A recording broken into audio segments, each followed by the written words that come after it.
Schön sind wir alle da. Und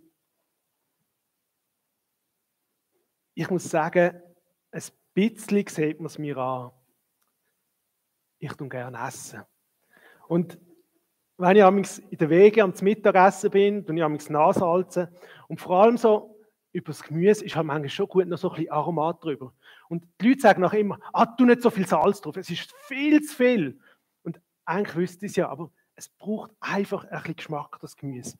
Aber jetzt habe ich letzte Woche bin ich bei der Anita Bertschi gewesen, und die hat mir frische Tomaten gegeben aus dem Garten. Und da braucht es kein Gewürz mehr, das kann ich sagen. Das sind so fein, die sind so gut.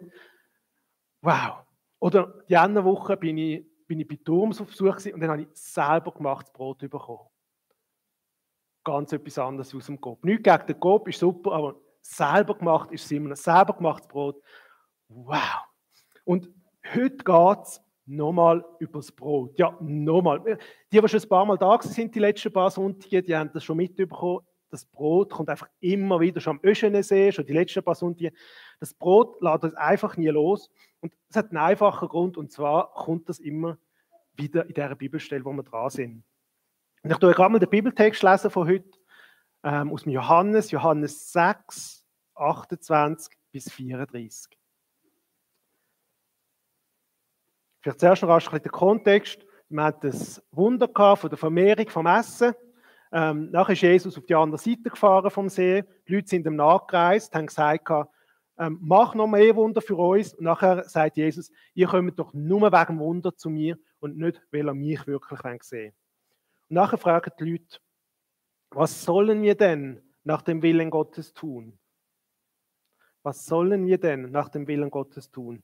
Und Jesus erklärte ihnen, dies ist der Wille Gottes, dass ihr an den glaubt, den er gesandt hat. Sie entgegneten, wenn du willst, dass wir an dich glauben, dann zeig uns ein Wunder. Was wirst du tun? Immerhin haben unsere Vorfahren auf ihrer Wüstenwanderung Manna gegessen. In der Schrift heißt es, Mose gab ihnen Brot vom Himmel zu essen. Jesus sagte, ich versichere euch, nicht Mose hat euch das Brot vom Himmel gegeben, sondern mein Vater gibt euch das wahre Brot vom Himmel. Das Brot, das Gott gibt, ist der, der vom Himmel herabkommt und der Welt das Leben gibt. Herr, sagten sie, gib uns dieses Brot an jedem Tag in unserem Leben. Und Jesus sagte, ich bin das Brot des Lebens.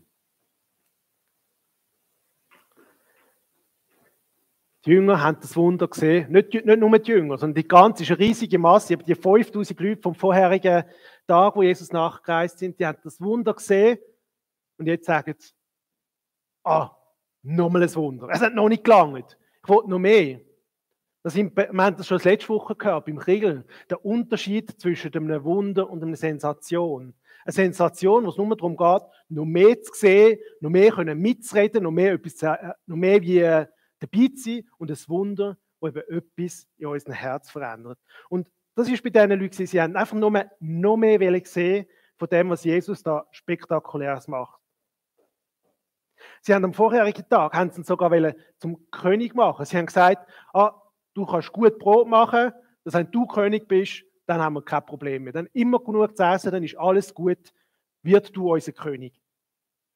Und Jesus hat gesagt, nein, das mache ich nicht, und ist nachher weg. Und jetzt, einen Tag später, haben sie eben das Gefühl gehabt, wir wollen doch noch mal ein Wunder sehen. Und haben sie gesagt, jetzt haben sie fast eine Falle stellen. Sie haben das Gefühl gehabt, wenn wir ihn ein bisschen unter Druck setzen, dann macht er vielleicht gleich, was wir wollen. Wenn wir ihm sagen, hey, mach so wie der Mose. Du willst doch ein grosser Prophet sein. Jetzt beweis es mal. Komm, mach es wie der Mose. Dann steigt Jesus darauf ein. Aber mit dem, dass sie wie, ja, das ist noch ein guter Zuhörer da vorne. Aber was spannend ist, durch das, dass sie die Geschichte mit dem Mose gebracht haben, vom Manna, der vom Himmel gekommen ist, hat sie sich nämlich gerade selber eine Falle gestellt. Und zwar ist es so gewesen, dass nämlich schon beim Manna ist es genau gleich gewesen. Die Israeliten haben das Manna bekommen, das Brot vom Himmel, und haben gesagt, wow, ein Wunder, so gut. Und am Tag später haben sie gesagt, ist ja nur Brot. Wir wollen noch Fleisch dazu. Und es hat wie nicht gelangt. Im ersten Moment ist alles spektakulär, ist alles, hey, so gut, dass Jesus das gemacht hat. Und am Tag später war was gestern war, das ist ja schon nicht mehr so imposant, ist ja schon nicht mehr so gut. Und das sehen wir bei den Israeliten, die eben das Manna bekommen haben. Und das sehen wir genau nochmal auch da bei unseren Israeliten von unserer Geschichte. Sie haben das Wunder erlebt, wo Jesus die Leute das zu essen gegeben hat, wo Jesus das Essen vermehrt hat. Und einen Tag später, ist ja nur Brot. Und es ist ja nur Gerstenbrot. Stinknormales Brot, das jeder bekommt. Es ist ja nicht mal Brot vom Himmel. Es ist einfach nur normales Brot. Also Jesus, das Wunder von gestern, ist ja schon gut gewesen, aber bitte mach mal noch eine Stufe mehr. Und ich weiß nicht, ob ihr das auch kennt, weil ich glaube, es waren nicht nur die Israeliten, die das so gegangen ist. Ich denke, uns geht das auch so. Wie schnell tun wir doch vergessen, was Gott in unserem Leben tut. Ich weiss noch, wenn ich in die Lager gegangen bin, was haben wir da erlebt mit Gott? Was ist da passiert? Wie haben wir das Gefühl gehabt, dass Gott in diesen Lager am Wirken ist, dass einfach, man hat fast spüren und anlangen, wie gegenwärtig Gott ist. Und nachher ist man heimgegangen und dann ist man in ein Loch hineingefallen. Dann haben wir gemerkt, als es in dem Lager war, es ist schon so weit weg, aber es war vielleicht gleich nicht so spektakulär gewesen. Und es ist so ein bisschen, man vergisst es nicht, aber es tut so ein bisschen wie immer wie ein bisschen mehr vernebeln. Oder immer so ein bisschen, je weiter das es zurück ist, desto kleiner wird es. Und ich habe angefangen, weil ich habe Tendenz dazu, weil ich gemerkt habe, ich habe die Tendenz dazu, immer wieder vergessen, was Gott Gutes tut, habe ich gemerkt, wenn ich wieder so Phasen habe, wo eben alles schlecht ist, dann fange ich an aufzuschreiben. Habe ich gesagt, jetzt zwinge ich mich, jeden Tag schreibe ich 3 Sachen auf, was habe ich heute Gutes erlebt. Und es muss nicht ein Krimi sein, meistens sind es 3 Stichworte, aber ich zwinge mich dazu, zu überlegen, was hat Gott an diesem Tag heute gut gemacht. Und es ist einerseits für den Moment selber gut, weil man sich mit den Sachen auseinandersetzt, die schön sind am Tag, aber es ist auch gut, wenn man eben schwierige Zeiten hat, dass man zurückschauen und merken, Gott ist am Werk gewesen. Und manchmal hilft es eben das Aufgeschriebene, dass es nicht einfach wieder aus dem Kopf rausgeht. Ja, die Geschichte vom Manna, zurück zu unseren Israeliten. Die Geschichte vom Manna ist nicht einfach so zufälligerweise in den Kopf gekommen, von den Leuten, die gefragt haben. Wir sind nämlich in unserer Geschichte da, in einer, sagen wir vielleicht 1-2 Wochen vor dem Passafest. Und das Passafest, da haben die Israeliten gefeiert, dass sie von Ägypten befreit worden sind, dass sie ausgezogen sind und eben, dass sie das Manna bekommen haben. Also, wenn wir jetzt in dieser Diskussion plötzlich auf den Mose und aufs Manna kommen, dann ist das wie, wenn wir ein 6-jähriges Kind fragen, was ist deine Lieblingsgeschichte von Jesus? Und es ist der 2. Advent. Und dann muss jedes Kind sagen, ja, es ist das Jesuskindli. Und es ist einfach in der Luft gewesen. Alle haben von dem Passamal geredet, alle haben von dem Auszug geredet, von dem Brot vom Himmel. Und dann hat Jesus noch das Brot vermehrt am Tag vorher und dann hat es wie zusammengepasst. Also es ist nicht zufällig gewesen, dass das mit dem Brot da auf das Tapet gekommen ist.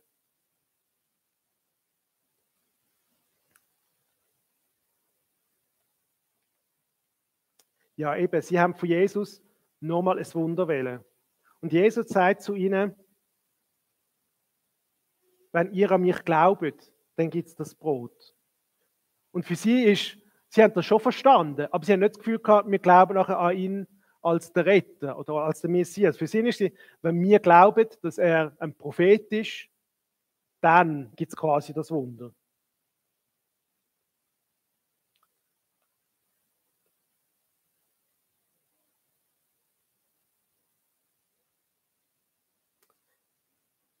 Jesus hat ihnen nachher gesagt, auch, ihr redet, dass der Mose uns Brot vom Himmel gegeben hat.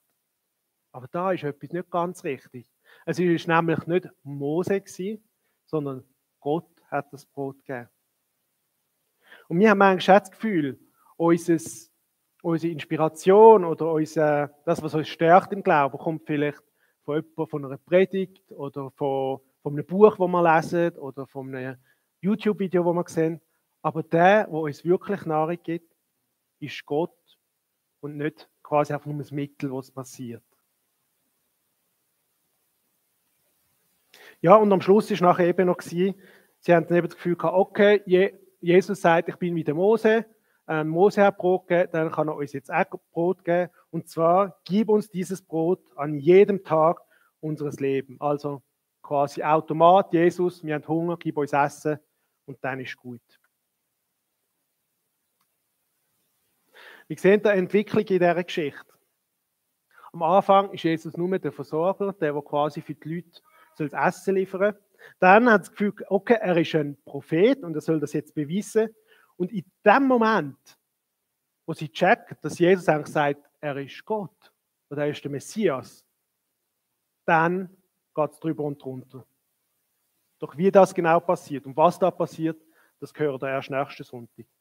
Wir gehen jetzt nochmal zurück und schauen uns genau an, was ist das passiert. Weil es gibt nämlich ganz viele Sachen, die wir auch für uns herausnehmen können. Wieso glaubst du an Jesus? Was versprichst du dir davon? Was hast du für Hoffnung? Denkst, wenn du genug an ihn glaubst, dass du erfolgreicher bist? Dass er ein Wunder für dich tut? Glaubst du, dass er dich heilt, wenn du nur genug bettest, wenn genug Sturm ist? Wieso glaubst du an Jesus? Ich muss euch jetzt etwas sagen, was euch vielleicht schockiert. An Jesus glauben bringt euch genau nichts. Du wirst nicht länger leben. Du wirst nicht reicher sein, du wirst nicht weniger Probleme haben. Du wirst genau gleich viel Schmerzen, du wirst genau durch gleich viele Sachen durchgehen wie alle anderen, die nicht an Jesus glauben. Es wird dich nicht erfolgreicher machen, du wirst nicht besserer Geschäftsmann, nur weil du mit Jesus unterwegs bist. An Jesus glauben bringt dir genau nichts. Aber wieso sollte man denn überhaupt mit Jesus unterwegs sein? Ich hatte gestern einen Freund auf Besuch gehabt, den Jönu, und ihn gibt es. Und wenn ihr jetzt sagt, ja, ich habe ihn nicht gesehen, er ist nicht da, also Jönu gibt es nicht, dann ist es so, ihm ist es relativ egal. Er ist wieder zurückgegangen, er ist zu Biel, er lebt sein Leben weiter, für ihn ist alles gut. Und ob ihr jetzt an ihn glaubt oder nicht, er ist da, er existiert. Aber was nicht existiert ist, dass wie keine Beziehung da ist. Am Freitag haben wir einen Lagerfeuerabend gehabt und Priscilla war auch da und hat ihn kennengelernt. Und durch das, dass es nach dem Kontakt gegeben hat, dass man reden miteinander, da ist nachher etwas entstanden, dass wir miteinander austauschen können. Und das ist genau der Punkt. Das ist genau das Gleiche mit Jesus. Jesus, klar hat er gerne Kontakt mit uns, aber ob wir an ihn glauben oder nicht, das tut nichts daran verändern, wie er lebt oder was er gemacht hat. Das tut nur verändern, was es auf unser Leben für einen Einfluss hat. Es tut daran verändern, wie wir unsere Beziehung zu ihm leben. Weil erst durch Beziehung mit Jesus kann er uns prägen. Wir lesen viele Geschichten in der Bibel oder viele Versprechen in der Bibel, was Jesus oder was der Glaube uns gibt. Aber all das kommt nicht einfach nur in dem, dass man sagt, ich glaube oder ja, ich glaube an Jesus, sondern es kommt aus dem heraus, dass man Zeit mit Jesus verbringt, dass man die Beziehung hat und dann tut so, wie Jesus ist, das immer mehr auf uns abfärben.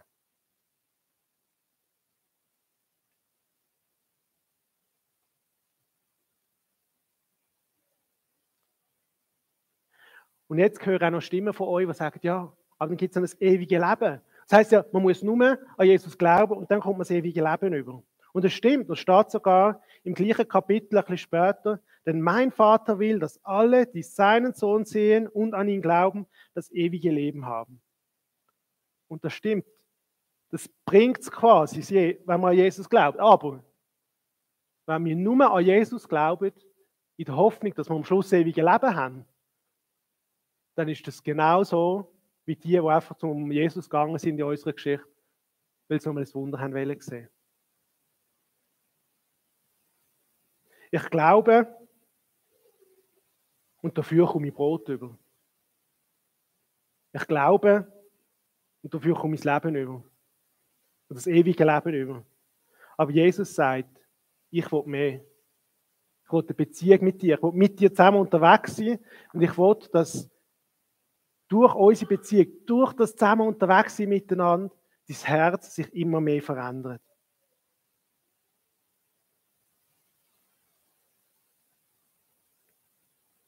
Warum glaubst du an Jesus? Was ist deine Motivation? Oder was ist das, was du dir davor versprichst? Würdest du gerne etwas sagen dazu? Oder bist du einfach nur gerade am Strecken gewesen? Okay. Was versprichst du dir davon? Dass er dich gesund macht, dass er dich heilt, dass er dir mehr Frieden gibt? Versprichst du etwas oder bist du wirklich da, wo du sagst, Herr Jesus, ich will einfach nur mit dir sein, weil ich dich noch mehr, tiefer und besser kennenlernen will?